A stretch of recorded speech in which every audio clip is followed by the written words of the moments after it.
To je zaista emotivno za mene,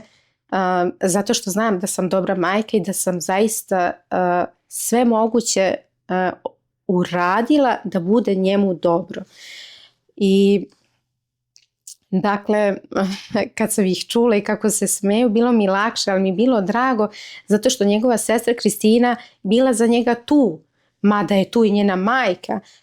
znači sa kojom sam ja u predivnim odnosima, znači zaista stvarno ko da ih ona nagleda kao da sam ja tu, da li je to Andrej ili Miloš, mislim Vesta stvarno zaista hvala, ali ona zna i da sam ja bila za polućerku tu kad je ona imala neke teške momente, nije to samo znaš patchwork family, ne, tu mnogo više ima, znači